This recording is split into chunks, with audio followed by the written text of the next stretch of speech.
Donc, tu as quitté ton poste en ligne. Voilà. Et maintenant, je suis indépendante, donc j'ai une Mm. journée par semaine de consultation en cabinet. Et depuis longtemps déjà, je faisais des formations en santé mentale, donc j'ai activé ça. Donc, je forme des professionnels de santé sur le TP, la réhabilitation psychosociale, le rétablissement, de la communication non violente, enfin, des concepts et des outils. Et puis, je suis en discussion avec l'Université de Bordeaux. On voudrait faire une communauté mixte de recherche pour créer des données françaises sur la pérédance. Donc là, on a fait des demandes de financement. On va voir si on arrive à avoir des financements. Et si c'est le cas, je vais co-diriger la recherche. Et tu as également travaillé sur un document, je pense que, je sais pas si tu peux en parler, mais Ouais. le document sur lequel tu as travaillé récemment, c'est intéressant. Ouais. Moi, du coup, maintenant, j'ai beaucoup d'activités différentes, beaucoup de blocs. Et donc, moi, je travaille avec le CCOMS comme intervenante ponctuelle. Donc, j'ai un contrat et en fonction de leurs besoins, ils me sollicitent sur des sujets. Donc, il y a le fait de préparer des équipes à embaucher des médiateurs santé pairs, le fait d'accompagner les étudiants dans leurs études pour retrouver des fois un équilibre parce que ça chamboule un peu leur vie.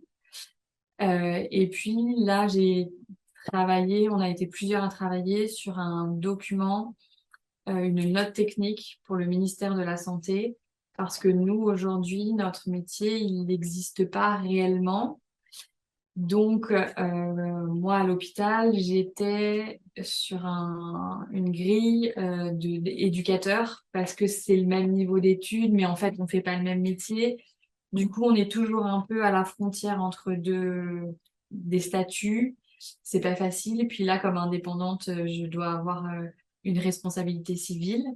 Et donc, les assureurs me disent, on connaît pas votre métier, on vous assure pas. Tu vois, ça complique souvent.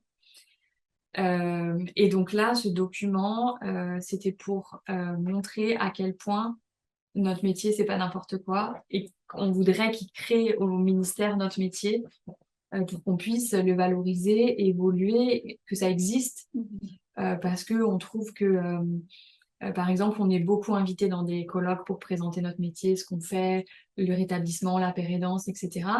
Et en fait, les gens dans le public ne savent pas que nous, en fait, on est un métier entre deux, que on n'est pas reconnu, ou que certains viennent et sont bénévoles.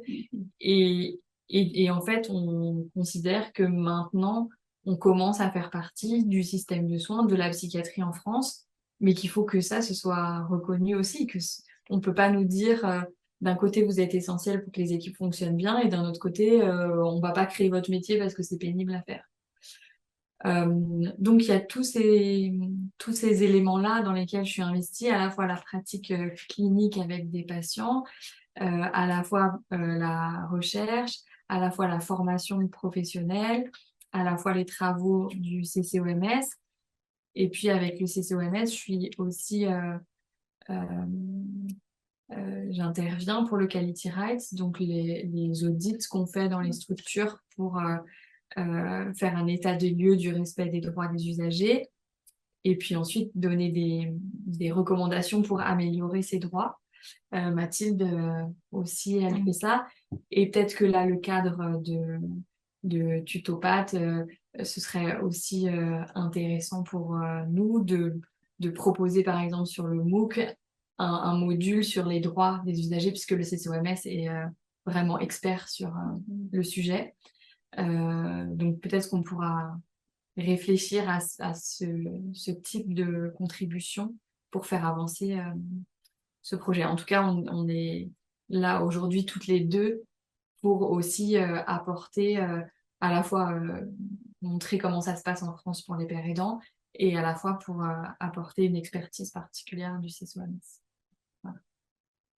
Wow. Ben déjà, c'est surprenant comment c'est similaire là, au niveau de la reconnaissance du type d'emploi. Nous aussi, c'est éducateur depuis des années, des années. Puis ça semble être, je ne sais pas pour quelle raison, compliqué. La question éducateur, ça c'est dans le meilleur des cas. Parce que quand on commence la recommandation, c'est d'être adjoint administratif. C'est la catégorie C, c'est la plus basse à l'hôpital. Et c'est même, tu vois, c'est un métier administratif, c'est même pas un truc qui ressemble à notre pratique. Et après, chacun négocie. Quand tu obtiens ton diplôme, éventuellement, tu négocies. Et il y a des hôpitaux qui, moi, dans mon hôpital, une fois que j'ai négocié, que j'ai refusé de signer des contrats et tout, c'était une bataille. Hein. Après, tous les autres qu'ils ont embauchés après moi, ils les ont mis tout de suite éducateurs. Mais il y a des hôpitaux où chacun doit négocier. Donc, tout le monde n'est pas à ce... Quand tu es catégorie éducateur, tu as un salaire qui est correct, donc tu es plutôt bien loti. Mais c'est pas le cas de tout le monde. Et comme le métier n'existe pas, tu peux pas non plus être titulaire de ton poste. Donc, tu es dans la fonction publique, mais tu es contractuel. Tu peux être en CDI, donc tu as un contrat durable. Mais quand il y a la prime à la fin de l'année, t'as pas la prime parce que toi, t'es pas titulaire de ton poste. Donc, tu vois, il y a plein de trucs qui, au début, quand tu prends ton poste, tu réfléchis pas du tout à tout ça parce que le sens de ce métier, il est tellement au-dessus des contraintes administratives que tu regardes même pas ça. Mais au bout de quelques années, tu commences à te dire comment je mange, comment je vis et comment est-ce que je peux évoluer, est-ce que je suis dans une catégorie où, tu vois, régulièrement, mon salaire, il augmente, je passe des échelons ou pas. Et du coup, ça commence à te questionner. Avec le risque que les gens se disent, bah, en fait, j'ai été capable de faire des études. Donc, je vais faire psycho, je reprends un vrai métier. Et donc, que les gens partent. Euh, parce que c'est compliqué d'évoluer et parce que dans ta vie d'usager, tu as tellement d'autres combats que tu te dis faire reconnaître mon métier, c'est trop quoi. Tu vois. Puis tu peux pas c'est un combat que tu peux pas mener seul, quoi. Il faut qu'il y ait une force collective. Et malheureusement, cette force collective, quand tu es isolé dans ton équipe, c'est très compliqué finalement de créer une émulation et de créer quelque chose, par exemple en France, un mouvement, de fédérer les gens quand ils sont isolés. Donc en fait, c'est des négociations qui sont individuellement, des batailles qui se font individuellement, mais pour que le collectif, la grosse question, c'est comment on fait collectif en fait, comment on fait bloc pour revendiquer et créer, et avoir une reconnaissance de notre métier. Le seul, tu vois, la seule chose que j'ai réussi, moi j'ai été dans les premières à obtenir le grade d'éducateur. Et du coup, j'ai envoyé à ceux qui voulaient mon contrat de travail et ma feuille de paye pour qu'ils négocient avec leur hôpital parce que un hôpital l'avait déjà fait, donc peut-être que les autres. Et donc, au fur et à mesure, j'ai demandé à tous ceux à qui j'avais donné que si un jour on leur demandait, ils seraient d'accord pour donner, pour que on puisse avoir plusieurs exemples pour. Mais ça c'est. Du coup, c'est comme c'est pas uniforme, bah tu recommences les combats à chaque fois en fait. Voilà. Quand tu parlais de recherche, là, de recherche À Bordeaux. Oui, que tu serais pro-responsable. Ouais. Est-ce que ça a un lien avec ces aspects-là ou c'est plus sur les impacts sur les personnes que les médiateurs de santé père accompagnent? C'est Alors, quel aspect de la recherche? Au début, quand le CCOMS, ils ont fait le programme médiateur santé père, il y avait que l'université de Bobigny qui proposait la licence. Et maintenant, il y a l'université de Bordeaux. Et du coup, l'université de Bordeaux s'engage aussi beaucoup auprès des pères aidants. Et du coup, c'est avec eux que j'envisage de faire ces recherches. Et donc, les sujets, ce sera les sujets que le collectif va amener. Mais ce qu'on veut, c'est prouver qu'il y a un impact de l'intervention d'un père aidant dans une équipe pour un usager, voir les limites de tout ça. Enfin, et après, ce sera les sujets aussi qui intéressent les personnes concernées dans les recherches. Donc là, il y a on a plein de thèmes en tête. On attend de voir un peu si on va pouvoir faire financer ça. Ce qu'il y a aussi, c'est que on peut remarquer qu'il y a énormément d'écrits anglophones, mais finalement très peu d'écrits français. Et le but de créer cette recherche, c'est aussi de pouvoir avoir des écrits en français pour aussi, voilà, qui est pour apporter en fait un support aux revendications de reconnaissance du métier. Et puis ceux qui sont sceptiques, ils vont toujours nous dire oui, mais bon, ça c'est au Canada, nous on n'a pas le même contexte. Voilà. Donc il faut qu'on produise en France pour que ça ait de la valeur aux yeux des personnes qui doutent un peu de l'utilité. Donc il y a déjà là, il y a eu une étude qui a été faite par Aurélie Tinlan et qui montre que les directives anticipées en psychiatrie, si elles sont faites par un père aidant, ça a plus d'impact que par un autre professionnel. Donc, on commence à avoir des éléments et il faut qu'on produise un peu plus de choses. Et si on veut que ce soit une communauté mixte, donc moitié des chercheurs et moitié des usagers, c'est aussi pour qu'on produise qu'on fasse des recherches sur des sujets qui intéressent les usagers, quoi. Voilà. Donc, OK. Puis, donc, on parlait plutôt de comment collectiviser justement ou mettre ensemble les gens. Là, il y a pas vraiment d'association formelle ou de regroupement. Puis aussi, il y a les médiateurs de santé père, mais il y a aussi d'autres pères aidants qui sont formés d'une autre façon. Est-ce que vous vous mélangez? Est-ce que... Pas pour l'instant. Ouais, il y a pas de... Bon, là, les étudiants de cette année, ils sont en train d'essayer de voir pour faire une association et peut-être faire des intervisions, des choses comme ça. On a encore du mal à fédérer les gens. Il n'y a pas de... Alors, en fait, c'est pas qu'on est séparés, les pères aidants et les médiateurs santé-père, c'est que du coup, on n'a pas de lieu où se rencontrer. Enfin, tu vois, il n'y a pas... À moins que, tu vois, des équipes comme à Lyon, chez Nicolas Franck, où il a 10 pères aidants, bah, il a des médiateurs santé-père, puis des pères aidants qui ont fait un DU, et puis, tu vois. Et du coup, lui, il mélange les genres. Et du coup, il a une équipe variée. Après, c'est un des seuls à avoir autant de médiateurs santé-père. Moi, par exemple, dans mon hôpital, il y avait 9 secteurs de psychiatrie adulte, bah 3 médiateurs santé-père. Donc, t'es souvent, pas dans c'est un médiateur de santé-père par... T'es déjà pas dans le même service. Donc, déjà, tu te vois quasiment pas. Enfin, voilà. Donc, le fait que souvent tu sois plutôt isolé, bah ça te permet pas non plus trop d'échanges et des échanges aussi avec des autres formations. Ce que le CSOMS préconise, enfin met en avant, c'est le fait qu'il faut qu'il y ait des formations différentes qui se développent parce que la formation médiateur santé-père, c'est une licence 3, c'est pas c'est exigeant, c'est pas accessible pour tout le monde et il y a des gens qui seraient des super pères aidants mais qui n'ont pas forcément les capacités ou l'envie de faire une année universitaire qui est intense, etc. Donc le CCOMS est plutôt pour qu'il y ait des formations de différents niveaux.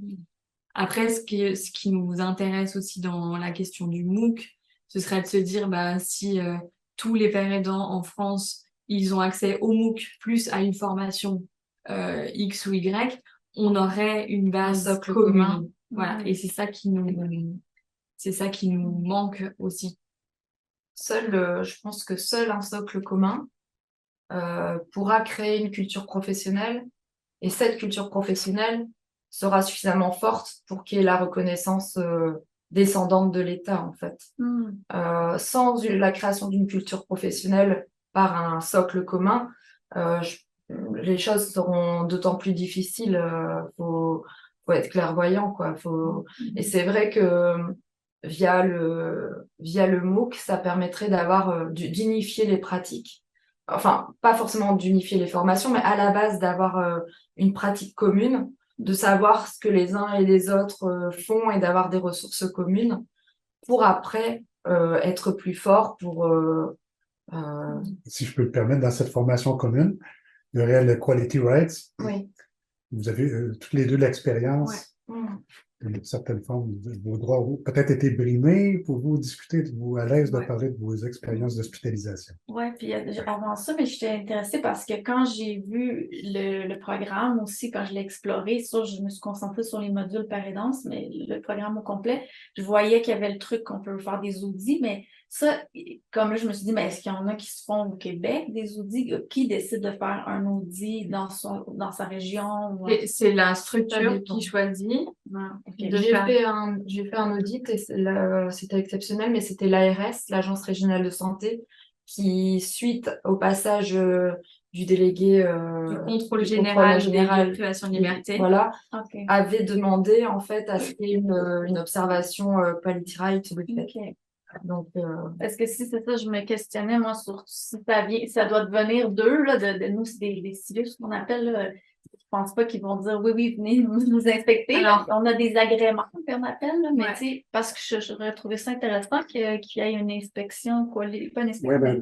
non, mais tout va bien. Ça n'existe pas. Les droits sont 100% respectés en hospitalisation, n'est-ce pas? non, mais je pense qu'il faut une personne, que ce soit un cadre ou Qui qui soit suffisamment dynamique ou qui ait l'envie de faire changer les choses Ok. pour solliciter le CCOMS pour faire ces observations, quoi. Ok. Et souvent, c'est un cadre qui observe ou qui est nouvellement arrivé ou qui observe depuis longtemps qu'il y a des choses qui sont anormales et qui souhaite mettre un petit grain de sel dans Par Ouais. exemple, par exemple.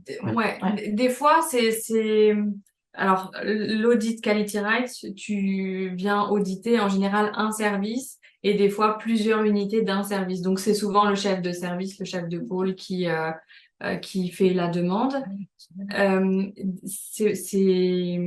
Alors, des fois, c'est parce effectivement, ils ont vu le contrôle général des lieux de privation de liberté, et ils ont un rapport pas terrible et ils ont envie de s'améliorer. Parce que le contrôle général des lieux de privation de liberté, il ne donne pas de recommandations. Il dit juste ça va pas.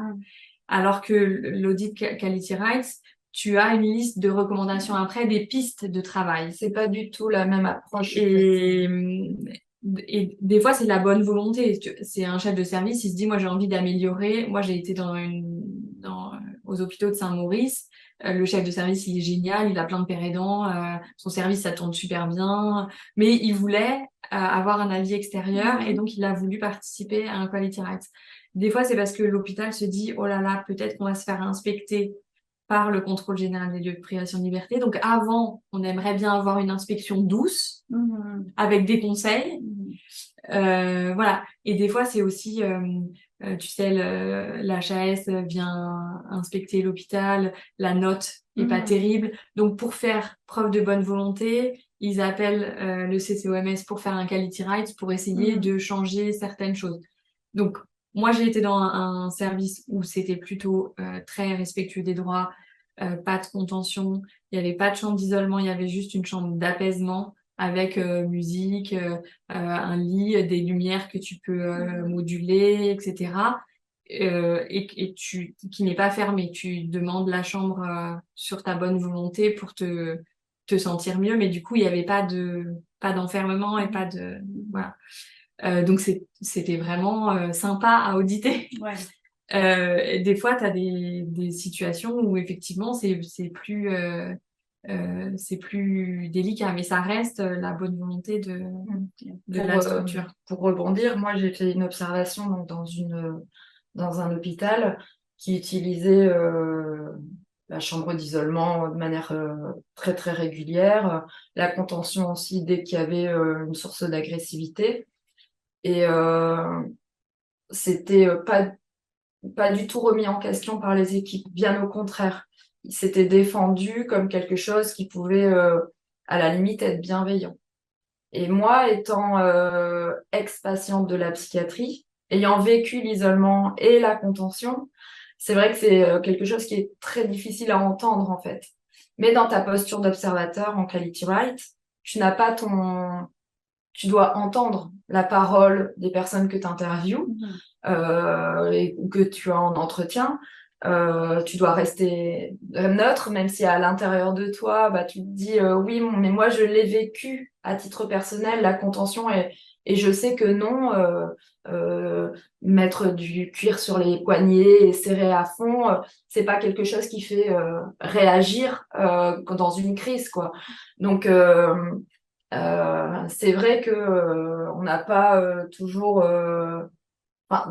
Il reste encore en France beaucoup de centres hospitaliers ou de structures qui isolent et qui contentionnent et qui ont du mal à se remettre en question. Ça, c'est. Mais le Quality Right est là pour insuffler en fait des dynamiques de changement et de remise en question. Après, quand on parle des droits des personnes, en fait, souvent en premier, on voit l'isolement et la contention, mais il y a tellement de choses autour. Alors moi, j'ai pas été isolée et j'ai pas été contentionnée. Mais moi, par exemple, le premier truc, alors moi, je suis arrivée à l'hôpital pour tentative de suicide et donc j'étais en réanimation et j'ai pas été traitée pareil en réanimation et en psychiatrie. Quand je suis arrivée en psychiatrie, l'infirmier, il a ouvert mon sac et il a pris mes vêtements, il a choisi, il m'a dit ça non, ça oui, il a touché mes vêtements et ça m'a beaucoup choquée et je me suis dit vraiment, je suis descendue très très bas dans la hiérarchie là parce que en réa, j'étais pas, on m'a pas traité ou je l'ai pas senti en tout cas. Peut-être qu'il me surveillait beaucoup, peut-être, mais je l'ai pas senti. Et en psychiatrie, je pense que moi, j'ai pas d'expérience particulièrement catastrophique, mais j'ai relevé des choses. Par exemple, j'étais dans un bâtiment, c'est un vieux bâtiment, tu vois, la salpêtrière. On pouvait pas ouvrir les fenêtres. Et en fait, dehors, tu as un store jaune et tu ne peux pas activer ton store et t'as pas de volet. Et je me suis dit, mais moi, en fait, je suis un humain, donc t'es pas bien, hein, t'es ancré. Je me suis dit, je suis un humain et je ne dormirai pas sans que mon store soit fermé. Donc, je devais trouver tous les matins l'infirmier qui avait la poignée de la fenêtre, l'emmener jusqu'à ma chambre, qui veuille bien monter mon store, et le soir, pareil. Et je les ai beaucoup embêtés avec ça. Mais j'ai senti, alors que, tu vois, j'étais vraiment au plus mal dans ma vie, j'ai senti que ça, il fallait pas que je lâche, que c'était une question de dignité et que c'était pas possible. Et tu vois, c'est un truc qui peut paraître dérisoire parce que moi, je suis pas quelqu'un qui revendique tout le temps. Tu vois, je vais à l'hôtel, si le sèche-cheveux il marche pas, je dis rien. Je râle toute seule, mais je vais pas à l'accueil. Donc jamais j'ai des comportements comme ça. Mais là, je me suis dit, ce truc-là, c'est pas possible. Et pareil, quand le psychiatre, il venait dans la chambre tous les vendredis, et il s'asseyait sur le fauteuil, tu sais, le gros fauteuil à côté du lit. Et je me suis dit, mais en fait, enfin, la chambre, c'est un peu le seul truc que t'as, toi, enfin. Et je me suis dit, mais si jamais je m'assois sur le fauteuil, est-ce qu'il s'assera sur le lit? Et il y a un vendredi matin, où je suis restée toute la matinée assise sur le fauteuil en attendant le psychiatre parce que tu sais pas à quelle heure il passe, juste pour savoir s'il allait s'asseoir sur le lit. Et j'avais envie d'aller aux toilettes et tout, mais je me disais non, c'est pas possible, il faut que je tienne. Il est arrivé, il m'a regardé bizarrement, il s'est assis sur le lit, il a attendu, je lui ai dit, bah, je voulais voir si vous alliez vous asseoir sur mon lit. Et il a dû se dire, bon, c'est bon, celle-là peut sortir, elle a plus rien à faire là. Enfin, bon, voilà. Donc, en fait, si tu veux, la privation de liberté, elle fait que il te reste quasiment rien en droit, mais c'est toute petite chose, tu t'y accroches parce que en fait, sinon, t'es plus un humain. Et tout ce que je lis beaucoup de témoignages d'usagers, etc. Et tout ce que je lis, c'est que à chaque fois, ils retiennent, même s'ils sont en crise délirant, machin, ils retiennent que t'as pas dit merci, t'as pas dit s'il te plaît, tu leur as pas dit bonjour. Tu vois, ils arrivent à noter, à ce moment-là, j'ai pas accepté de prendre mes médicaments Péros parce que l'infirmière ne m'a pas dit s'il te plaît et quand même, je suis un humain, j'ai le droit à ça. Donc, toutes ces, cette façon de considérer la personne, je pense que des fois, bah, quand tu es soignant, peut-être tu te dis, bah, la personne est hyper délirante, je vais pas mettre les formes. Mais en fait, ça compte quand même. Et, et je pense que au fur et à mesure, moi, je me suis rendu compte que j'étais en soins libres dans une unité fermée à clé. Et je pouvais pas sortir, sauf permission. Et après coup, mais sur le moment, je savais pas. Et tu vois, je me dis, ben, s'il y avait eu un père aidant dans le service, peut-être que j'aurais compris ce truc, peut-être que j'aurais mieux su mes droits, etc. Et quand même, dans ce service, il n'y avait pas de père aidant. Mais j'étais des fois dans une chambre à deux, donc tu sais, tu changes de chambre souvent, tu te balades un peu. Et la fille qui était à côté de moi, un jour, elle m'a dit, Juliette, je sens que tu vas mieux. Je lui ai dit non, franchement, pas du tout. Elle m'a dit, si, tu souris plus, tu rigoles à mes blagues. Et elle, je l'ai cru parce qu'on était dans la même merde. Et maintenant, je sais que ça, c'était ma première expérience de la pérédance. Que, tu vois, on était pareil. Et je pense que si mon médecin m'avait dit, vous allez mieux, je l'aurais pas du tout cru. Alors que là, elle avait rien à me vendre. Tu vois, on était dans le même bateau. Et je me souviens encore son visage, son prénom, son nom de famille. Enfin, tu vois, j'ai une mémoire de cette personne que j'aurais sûrement jamais rencontrée en dehors. Enfin, voilà. Donc la question des droits, euh, c'est aussi la question pour laquelle j'ai demandé à ne plus travailler dans un service hospitalier au bout d'un moment. Parce que quand tu te rends compte qu'on respecte pas les droits des personnes, pour toi, qu'on respecte pas les droits, ça te touche, tu vois, mais tu les connais, tu sais un peu revendiquer, machin. Quand c'est les autres, c'est insupportable. Tu sais, de passer à côté d'une chambre d'isolement et de savoir que la personne qui est dedans, elle y est toujours parce qu'elle a refusé de s'excuser auprès d'une infirmière, alors que son état ne nécessite plus d'isolement. Moi, j'ai été voir la cadre et je lui ai dit lundi, je ne reviens plus. Débrouillez-vous comme vous voulez, mais moi, je peux pas rester dans un service comme ça où personne n'est choqué qu'un patient qui s'excuse pas, et mais qui est dans un état de santé qui convient pour sortir, ne sorte pas, quoi. Voilà. Donc, c'est des questions pour les pères aidants qui sont sensibles. Et si tu travailles dans une équipe, euh, autant on peut ne pas respecter certains droits et tu te dis, ben, on n'a pas trop de moyens, enfin voilà. Mais si en plus, comme tu disais Mathilde, les gens sont d'accord avec ne pas respecter les droits, ça devient dur. Tu vois, et là, tu commences à te dire, mais tu vois, tous les jours de venir travailler dans un endroit euh, où on respecte pas les droits, c'est trop difficile. Et moi, mes collègues à l'hôpital, personne ne connaît le contrôle général des lieux de privation de liberté. Donc, toi, tu es soignant, tu travailles dans un système qui prive les gens de liberté et tu connais pas les instances qui régissent ça. Tu vois, Après, je pense que quand tu es dans un fonctionnement de maltraitance, parce que pour moi, l'isolement et la contention, c'est de la maltraitance, euh, c'est ce que j'ai vécu. Tu te rends pas compte, en fait, que tu es maltraitant. Enfin, moi, il y a des infirmiers en psychiatrie qui m'ont fait subir des choses. Euh, je pense qu'ils étaient dans un fonctionnement d'équipe qui était dysfonctionnel, euh, euh, où je perdais toute dignité aux yeux de l'équipe, aux yeux des autres personnes qui étaient hospitalisées. On m'enlevait mes lacets de chaussures, ma ceinture, on fermait toutes les portes à clé derrière moi. J'entends encore le bruit des clés en fer, en fait. Je ne supporte pas entendre le bruit des clés en fer. Et je me souviens, tu parlais de tes volets. Moi, à l'époque, c'était encore les barreaux en fer, les fenêtres qui ne s'ouvraient pas et les barreaux de fer qui donnaient sur la cour, quoi. Et c'est vrai que c'est des choses, moi, de toutes mes hospitalisations, je ne me souviens que des moments où j'ai été privée de liberté, où mes droits ont été bafoués. Et c'est vrai que ça reste encore aujourd'hui des choses très fortes. J'ai connu des hospitalisations il y a 15 ans et j'en ai connu il y a quelques années. Et pour moi, il y a des choses qui ont évolué. Ça, certainement, on n'enferme plus comme on enfermait avant. Mais ce sont des choses tout aussi malsaines qui sont mis en place, quoi.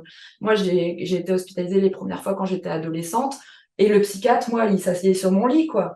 Ils étaient 10 à arriver dans la chambre, les internes, les stagiaires, le psychiatre, ils s'asseyaient à deux sur mon lit et moi, j'étais là sur mes couvertures et puis on m'observait comme une bête de foire, quoi. Et j'ai jamais, adolescente, connu le respect, en fait. Ça, c'est sûr. Et je pense qu'à l'adolescence, quand tu connais pas ce respect-là, après, pour construire toute ta confiance ta confiance en soi, c'est extrêmement difficile, quoi. Et je sais que lors de mes dernières hospitalisations, je me suis aussi fait bafouer parce que je n'ai pas cette confiance-là, tu vois, contrairement à toi. Je pense que j'ai accepté des choses que jamais j'aurais dû accepter, encore récemment, parce que j'ai pas eu adolescente cette conscience de me dire, en fait, non, j'ai le droit à ce qu'on me respecte, j'ai le droit à revendiquer des choses. Euh, et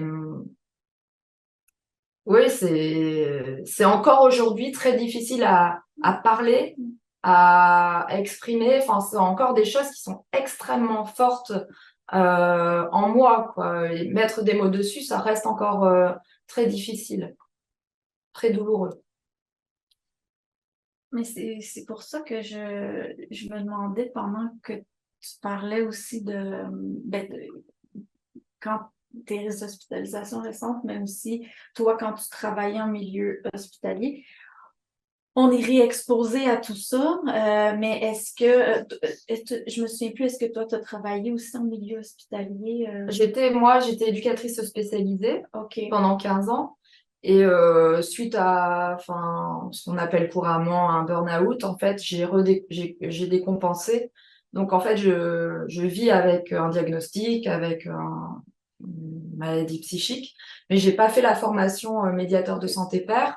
Par rapport à mon parcours de vie, en fait, j'étais plus à l'aise à retourner à l'université et à faire un master sciences de l'éducation parce que c'était mon parcours scolaire et universitaire qui était plus classique. Et moi, je m'oriente plus vers la recherche euh, et moins vers le travail concret de la pérédance. Oui. Ouais. Mais maintenant, le CCOMS a de plus en plus dans ses équipes des personnes concernées, qu'elles soient médiatrices de santé pair ou qu'elles travaillent sur la communication du CCOMS ou d'autres domaines. Mais en tout cas, il y a de plus en plus de personnes Moi, ce concernées qui dans l'équipe. m'importe, en fait, c'est de faire rentrer la recherche, la santé mentale à l'université. Ouais. Voilà. C'est vraiment de faire bouger les lignes aussi dans la recherche universitaire euh, et de se dire, oui, je vis avec un trouble psychique, mais j'ai la légitimité de faire de la recherche et de travailler pour faire avancer les droits, quoi. C'est pas seulement les gens d'extérieur qui ne connaissent pas qui n'ont pas vécu ce que c'est que l'enfermement, que la psychiatrie de l'intérieur, qui ont le droit de réfléchir à ce que c'est que la recherche en santé mentale. Donc, le savoir expérientiel peut être utilisé dans différents contextes. Oui, là, la recherche. Elle a la liberté aussi des fois, ne pas dire qu'elle a un savoir expérientiel.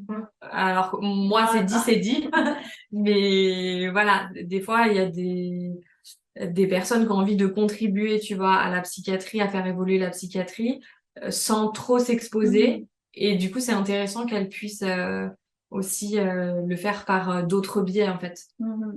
Mais ma question, c'est ça que je voulais juste rapidement poser, c'est quand tu travaillais en milieu hospitalier, est-ce que là, du fait de tout ce que tu avais vécu, ça te retraumatisait d'une certaine façon?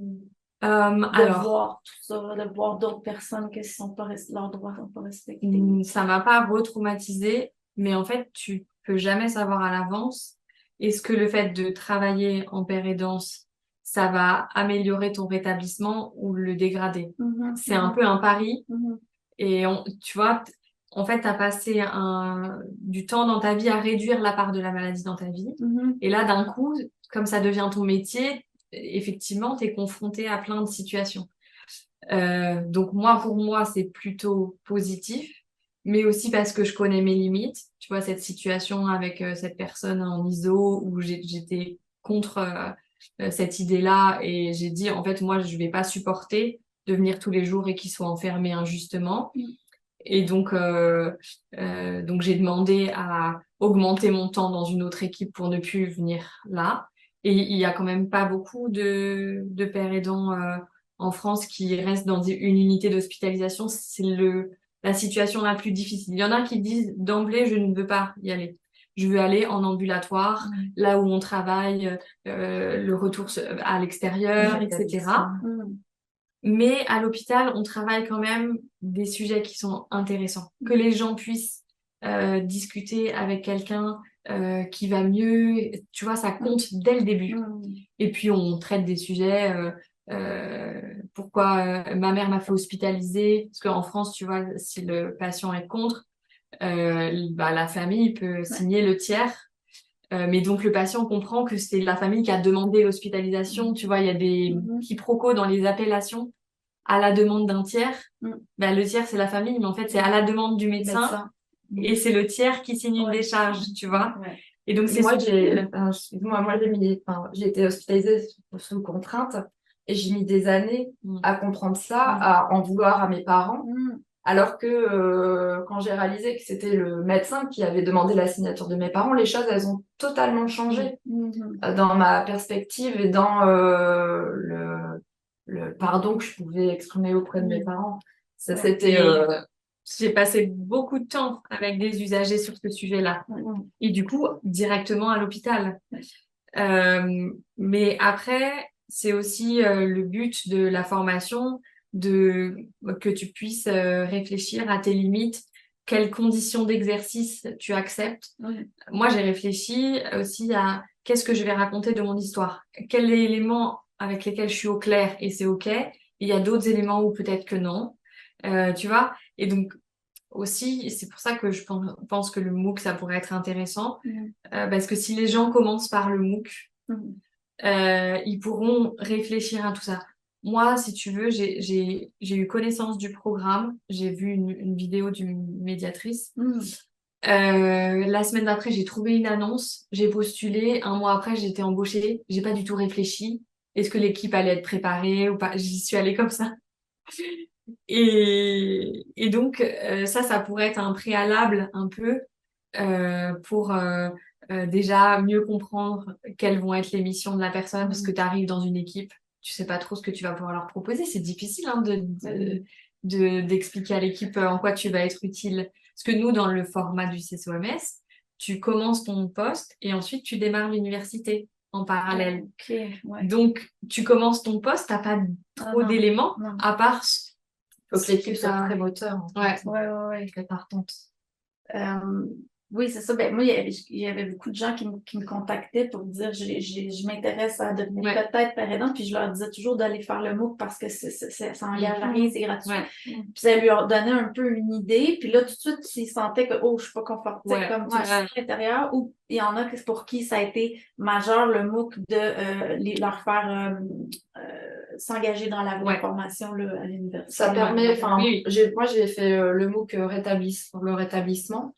Ça m'a vraiment permis de me questionner de là où j'en suis par rapport à mon propre rétablissement et comment je peux accompagner quelqu'un dans son propre rétablissement. Et c'est vrai que c'est un temps pour soi, pour réfléchir. Et moi, je voulais rebondir sur quelque chose. Quand j'ai été hospitalisée les premières fois, je me dis, j'aurais aimé avoir un père aidant auprès de moi parce que j'étais jeune adolescente, un peu démunie en fait face à tout ce que je traversais. Enfin, faut connaître l'hôpital psychiatrique quand tu as 18 ans. Enfin, et avoir quelqu'un qui a partagé le même vécu, qui peut te dire, qui peut te rassurer, qui peut te dire que ça va aller, qui peut te dire que ok, tu traverses ça, mais regarde, moi je m'en suis sortie. Parce que quand tu es dans la maladie, tu es dans la maladie. Tu vois que ça. Moi, j'avais l'impression d'avoir des œillères, de vraiment pas arriver à voir au-delà de ma propre maladie. Que le père aidant, il est au-delà de la maladie. Et il peut te prendre la main et te dire, là, tu vois pas encore, mais voilà là où je peux t'amener si tu décides de garder ta main dans la mienne, quoi. Mhm. Et je trouve ça très beau, en fait, ce maillage-là, qui peut y avoir forcément avec une équipe, quoi. Hein. Je néglige pas les infirmiers ou les aides-soignants. Enfin, pour moi, tout le monde a son intérêt. Mais encore récemment, quand j'ai vécu mes hospitalisations, j'étais tellement faible, tellement pas bien, en fait, que je me dis, j'avais pas les ressources intellectuelles de me dire, ben, comment je fais pour aller mieux. Et j'aurais eu un exemple.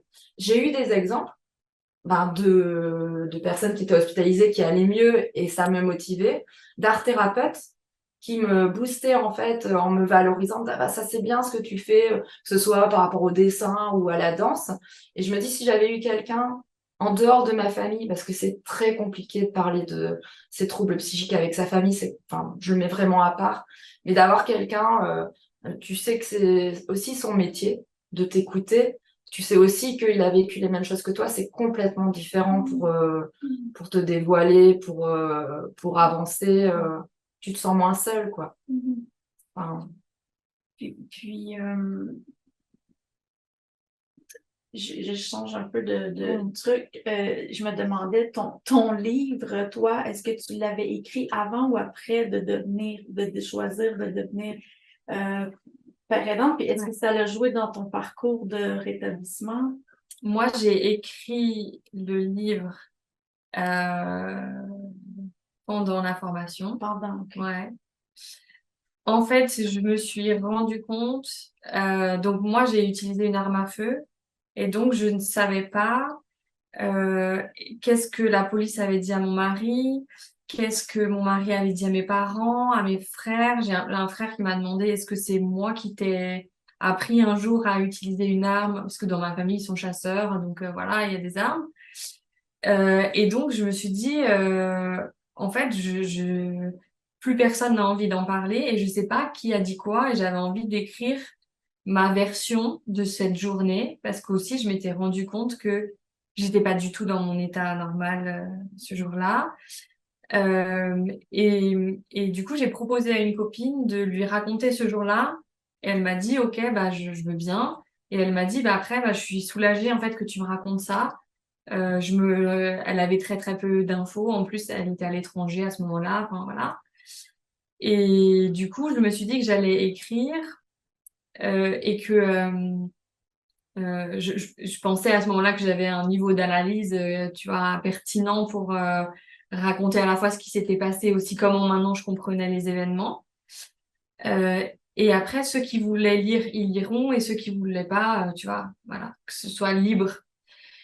Et j'ai mis 2 ans à écrire parce que je me suis dit que j'allais donc écrire, tu vois, la plongée comme ça dans la maladie. Et puis je me suis dit, bah tiens, j'aimerais faire un chapitre là-dessus, un chapitre sur telle personne. Donc j'ai fait des petits blocs comme ça et je me suis dit, si ça devient un livre, tant mieux, mais sinon, bah, ce sera écrit quand même. Donc j'avais pas d'idée de que ce soit thérapeutique d'écrire. En fait, tu prends beaucoup de recul quand tu dois structurer un peu tes idées et raconter. Voilà, donc c'est hyper intéressant. Et en fait, après est arrivé le confinement et je me suis dit, enfin, pour moi, c'était insupportable, le confinement.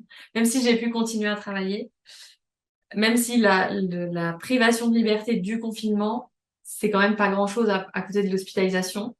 Mais de devoir écrire sur un papier pour sortir et tout. Et je me suis dit, il faut que ça me serve à quelque chose. Et je me suis dit, bon, là, ça y est, il faut que je finisse et que je publie. Et du coup, j'ai auto-publié,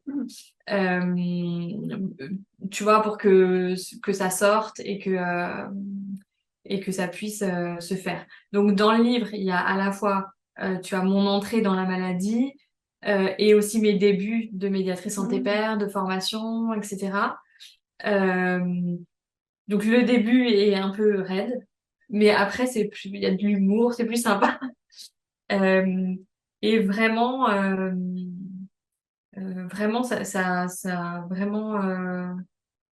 ça m'a vraiment apporté, tu vois, peut-être une autre marche au rétablissement, enfin, quelque chose de plus. Euh, et puis en même temps, on m'a demandé, pourquoi t'as pas écrit sous un faux nom? Et j'ai dit, mais ça vaut rien, en fait. on peut plus faire ça, tu vois. J'ai été interviewée aussi sur la question du suicide par un journal. Et ils m'ont proposé pareil, et c'est sympa, tu vois. Mais j'ai dit à la fille, en fait, si je mets pas mon nom, ça ne vaut pas. On perpétue Donc, la voilà. stigmatisation. Oui, voilà, complètement.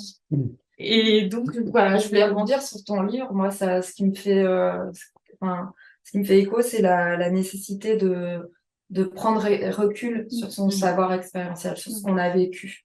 Et je sais pas si ça a un lien, mais voilà, enfin, pour moi, je pense tout de suite au plan de rétablissement, qui est quelque chose, enfin, c'est pas un livre, mais c'est quelque chose qui est vraiment assez codé.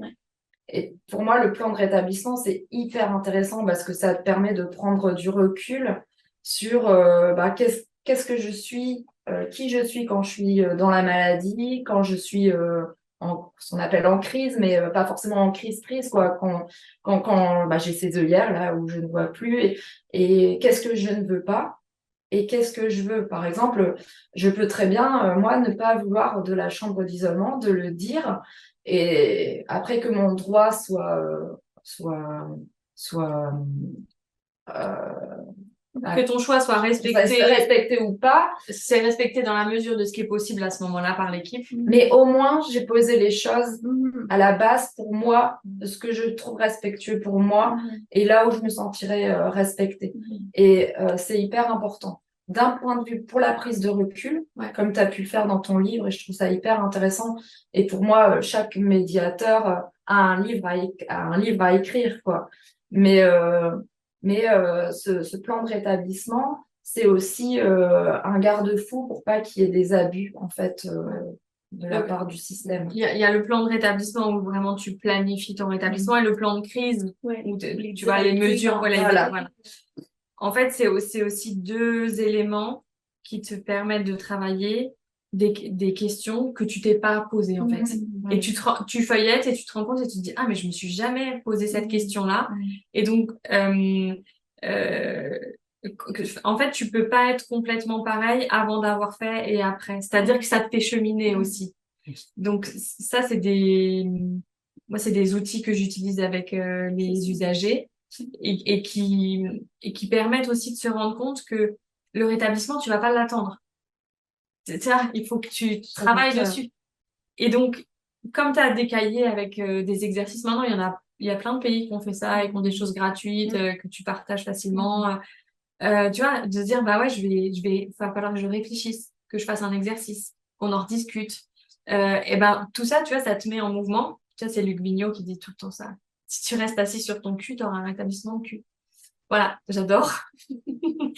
Ben, ça, c'est important, tu vois, pour les gens, parce que souvent, on les a mis dans des situations où on leur a dit, vous n'êtes pas prêts, attendez.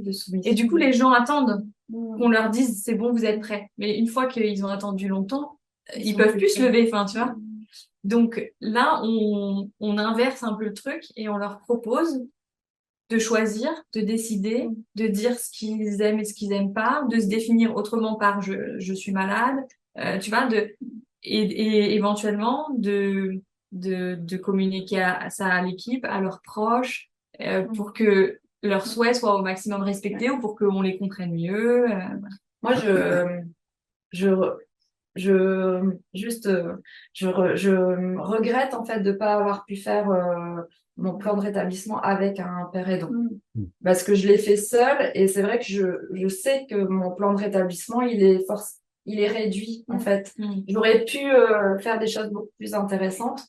Moi, j'ai beaucoup plus réfléchi à mon plan de rétablissement par rapport à mon lien avec ma famille et de pouvoir, en fait, ça m'a permis de poser les choses pour après, par exemple, avec mon conjoint, lui dire, bah, écoute, moi, quand je vais pas bien, j'ai pas besoin que tu agisses comme ça. J'ai besoin que tu agisses d'une telle manière. J'ai besoin d'être contenu, mais contenu affectivement, par exemple. J'ai pas besoin que tu me fasses une leçon de morale sur t'aurais pas dû faire ça, ça sert à rien de pleurer, machin. Et ça nous a beaucoup aidé dans notre couple.